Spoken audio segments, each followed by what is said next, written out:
Hey everyone, I'm Sister Lily and welcome to my armory. So today I am going to be turning this water gun into a terrain piece, following in response to, or my take on Black Magic Craft's, Midwinter Minis challenge to Black Magic Craft. So first off, I'm just marking where I'm going to cut it, because it's kind of a bit of a job. I'm just going to use a knife to pull off those little removable parts there because they look really cool and I'm going to have a use for them later. So let's start cutting. Okay, and now that that's cut out, I'm just going to clean up the bottom of it with masking tape, and I'm showing this because it's a useful trick for getting off messy bits like the edges of foam or loose plastic parts from freshly cut plastic. You can actually use masking tape to pull it off. So I figured I'd just try and show it, and then unintentionally missed all off the camera. Now I'll clean up my desk in a moment. I've just pulled out a couple of little green tubey bits from it that you can see off to the side there. So now that it's clean, I'm just marking out a rough base for it on some cardboard. Now I'm not entirely following the challenge because I'm grabbing it from I'm basically doing this as stuff you can get from a supermarket. So now the cardboard, I'm doing it so that the grain goes in two different directions, so as to just improve the strength. Now I'm just going to put that to the side and start working on this. Now I'm just cutting the some little paper straws out to the length to actually fit inside the little indents that you can see where I'm putting glue now, to make it look like there are some pipes in there, because why not do some greebling at this stage and just make this thing look a bit more interesting than just one that's straight out glued onto the table, that's just glued onto a base and stuck on a table, because that would be boring. Also added some extra hot glue in to kind of make it look like there might have been a leak, in the event I could find paints that would work for the job of rust to work, but unfortunately they didn't arrive in time to paint this, so I'll show that another time. Anyway, I'm just cutting off some more tubes to stick in there, and yeah, now my knife etiquette isn't very good,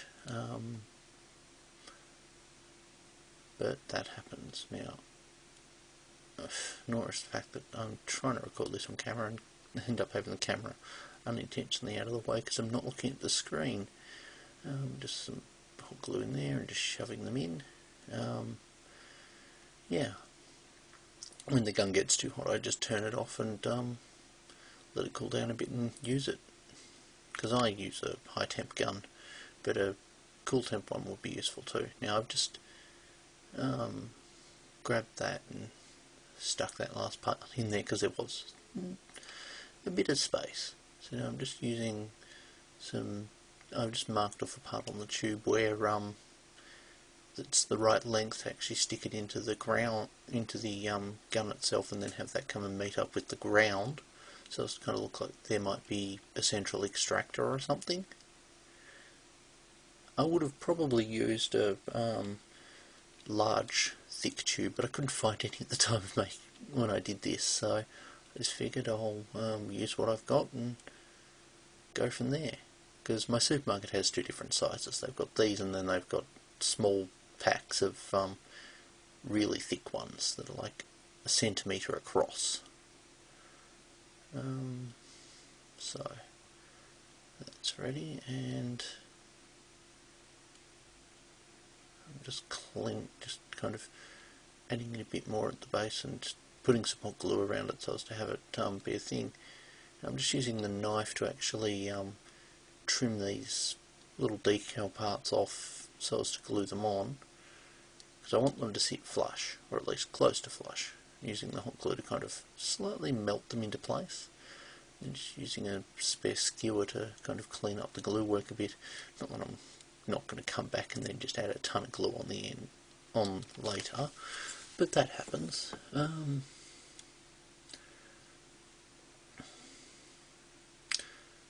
So yeah, here we have the base now partially dry, or dry enough that I can go. I just had to kind of change knife blades because my knife was blunt. That happens when working with paper and cardboard. Paper blunts knives pretty quickly. I mean, many things blunt knives pretty quickly, especially foam. But yeah, so I've just kind of trimmed around the edge of that, and yeah, I'm just putting some tape around the edge now so as to kind of seal it up a bit and hide the corrugated cardboard. Because I figured I'd much rather have kind of an angled edge like you see with the tape than have the exposed cardboard. Now you could put this on glued together chipboard that I know Blackmagic Craft loves. I don't have any, so I'm using what I've got. Again, this is stuff I can get from the supermarket, and yeah, everything in this build I can get from a supermarket, including hot glue. I was surprised when I found it there, and it's actually thinner size than what I'm using, but yeah, this is all stuff I got from Woolworths, and I'm not endorsed by them. I wouldn't mind scoring some free stuff, but I'm too small for that. So I'm just grabbing some cardboard now and making it so that I have a little stand for part of it to sit on because it's uneven. So that's kind of sticking in and kind of rising up. I'm just cutting off some I've cut off cardboard, sticking it in there, putting some glue under it. I put some glue under the cardboard as well. Just adding a little bit of a thing under the very end. So just kind of have that sit. Now I tried to record that on camera and failed. Essentially I'm putting some hot glue around the base so as to provide a bit of texture. And then I'm going to, oops, and it came off. Totally professional at this, aren't I? And I'm talking when I could probably be quiet, but yeah, that happens. So it should be now stuck on the base a bit more permanently. I'm just going to stick it in there and let the hot glue kind of have that stick on it. Turned out that didn't work, so I had to come back with something a bit better. So I just used super glue for this. Now I could have used hot glue, but not hot glue, I could have used white glue at the time, but as much as white glue is good, it takes time to dry, and at the time I had plenty of super glue. And I realised I didn't, so I came back and then just used white glue to, or PVA to stick it down. Now the tray you can see below there, I have two plastic trays, one that I use for storing basing stuff in, and the other one I use for basing things in, so I can pour it back into the main tray when I need to, or as in fact I did before I moved. You've seen me kind of sprinkle that off, but yeah, I'm now just going to add in a little couple of details on the top of it. I'm just taking the super glue lid because they look rather funky, and I'm just going to put the cut edge of a tube on the top, since that didn't initially stick. I'm going to put that one on, and I'm just going to cut another tube edge off, put some more hot glue in because it had set, and stick that one down, and that one kind of stays stuck.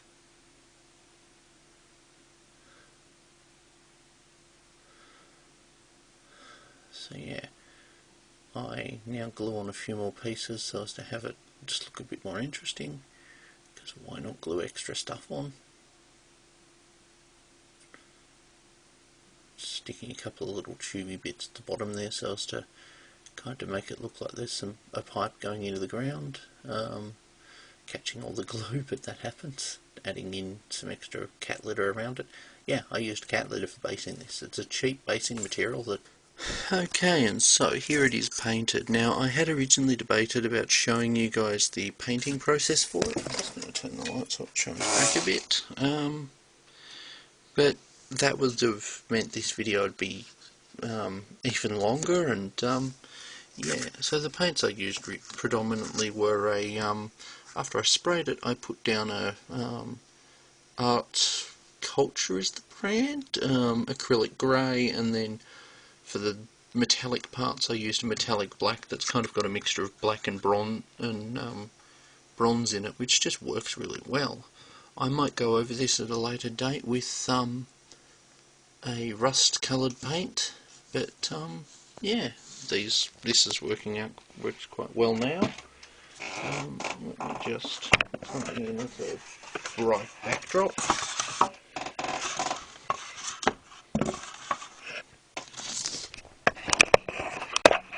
I have just a piece of packaging that I love using for backdrops, and here's one that I made earlier. So this one I kind of prepared first, but I did it just as a debug test thing, so as to see how it worked, and yeah, it kind of works really well. But terrain's only as good as what you put on it. So I have some guardsmen here who are just kind of holding it, or maybe they're sitting behind it, firing through the gap with their autocannon. We have a space marine kind of advancing along over here. Well, this says how big this is, doesn't it? We have a medic who's kind of... He could be there to heal the guardsmen, or he could be there to chop their heads off. You never know. We have a commissar who's here shooting at the enemy and inspiring the guardsmen. We have Deathwatch, who's kind of seeking to secure this position. Yeah, terrain like this will add instant narrative to a game, probably. Look, there are many other ways you could do this. I just wanted to do this and have something cool I could show off. I mean, here we have a early stages of painting Exorcist right next to it. Yeah, the Exorcist is nearly as tall as the shorter of the two. Really says how tall the bloody thing is. I'm dreading packing it. Here we have a mortar, so got a commissar operating a mortar next to it, just seeking to protect it.